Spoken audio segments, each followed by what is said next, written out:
নমস্কার বন্ধুরা, হাউসওয়াইফ মনিকা চ্যানেলে আপনাদের সবাইকে স্বাগত। আজ আমি আপনাদের সঙ্গে মাছের মাথা দিয়ে চাল কুমড়োর ঘন্টর রেসিপি শেয়ার করব। এটা নতুন কোনো রেসিপি নয়, এটা মা ঠাকুরমাদের সময়কালের একটা রেসিপি। এই রেসিপিটা খুবই জনপ্রিয় এবং সুস্বাদু একটা রেসিপি। আমি কম তেল ও কোনো রকম মশলা ছাড়া যেভাবে মাছের মাথা দিয়ে চাল কুমড়োর ঘন্টটি রান্না করে থাকি সেটাই আমি আজ আপনাদের সঙ্গে শেয়ার করব। চলুন তাহলে দেখে নেওয়া যাক আমার আজকের ভিডিওটি।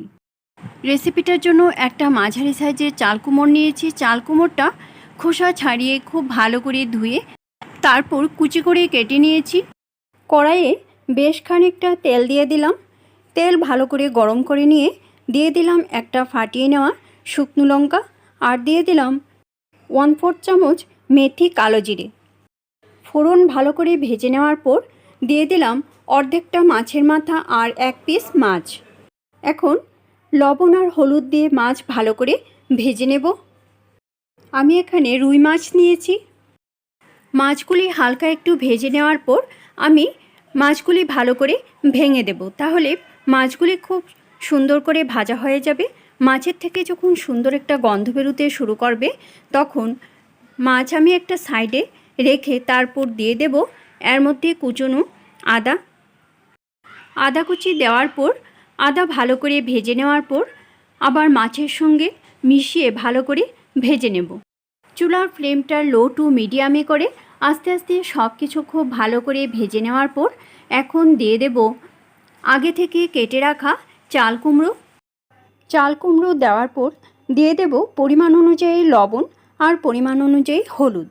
লবণ আর হলুদ দেওয়ার পর খুব ভালো করে নেড়ে মিশিয়ে দেব।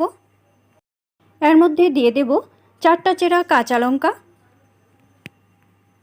সব কিছু দেওয়া হয়ে গেছে, এখন ভালো করে নেড়ে মিশিয়ে দেব। তারপর চুলার ফ্লেমটা লো টু মিডিয়ামে করে ঢাকা দিয়ে দেব 7-8 মিনিটের জন্য। 7-8 মিনিট পর ঢাকনা সরিয়ে আবার ভালো করে নেড়ে দিতে হবে। দেখুন অনেকটাই জল বেরিয়ে গেছে। এখন আবারও ভালো করে নেড়ে মিশিয়ে দেব, তারপর আবার ঢাকা দিয়ে দেব। আর চুলার ফ্লেমটা লো টু মিডিয়ামেই করে রাখবো, তাহলে আস্তে আস্তে সেদ্ধ হয়ে যাবে। প্রায় 5-6 মিনিট পর আবারও ঢাকনা সরিয়ে ভালো করে নেড়ে মিশিয়ে দিলাম। এখন চেক করে নিচ্ছি কতটুকু সেদ্ধ হয়েছে। আর একটু সেদ্ধ হবে তাই আবার ঢাকা দিয়ে দিলাম আর চুলার ফ্লেমটা লো টু মিডিয়ামে করে দিলাম। লো টু মিডিয়াম ফ্লেমে 7-8 মিনিট ঢেকে রাখার পর দেখুন অনেকটাই সেদ্ধ হয়ে গেছে। আর খুব বেশি সেদ্ধ হওয়ার প্রয়োজন নেই। এখন আর ঢাকবো না। এখন চুলার ফ্লেমটা লো টু মিডিয়ামে রেখেই কিছুক্ষণ এভাবে নেড়ে চেড়ে জলটা শুকিয়ে নেব, আর এদিকে আরেকটু সেদ্ধ হয়ে যাবে। আর এভাবে আস্তে আস্তে নেড়ে জলটা শুকিয়ে নিলেই আমাদের রান্না একদম কমপ্লিট। কম তেল ও কোনো রকম মশলা ছাড়া মাছের মাথা দিয়ে চাল কুমড়োর ঘন্টর রেসিপি কীরকম লাগলো সেটা কমেন্ট বক্সে অবশ্যই কমেন্ট করে জানাবেন। রেসিপিটা ভালো লাগলে অবশ্যই লাইক করবেন আর বন্ধুদের সঙ্গে বেশি করে শেয়ার করবেন।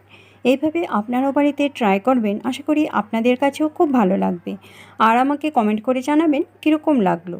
আমার চ্যানেলের নতুন দর্শক বন্ধু হয়ে থাকলে চ্যানেলটা সাবস্ক্রাইব করে আমার পাশে থাকবেন আর বেল আইকনটা অবশ্যই প্রেস করে দেবেন, কেননা আমি চ্যানেলে নতুন কোনো রেসিপি দিলে রেসিপিটা আপনাদের কাছে খুব তাড়াতাড়ি পৌঁছে যাবে। আপনাদের যদি কোনো রেসিপি দেখার ইচ্ছে থাকে তাহলে কমেন্ট বক্সে অবশ্যই কমেন্ট করে জানাবেন। আমি সেই রেসিপিটা আপনাদের সঙ্গে শেয়ার করার চেষ্টা করব। আবার আসবো নতুন কোনো রেসিপি নিয়ে। ভালো থাকবেন, সুস্থ থাকবেন। ধন্যবাদ।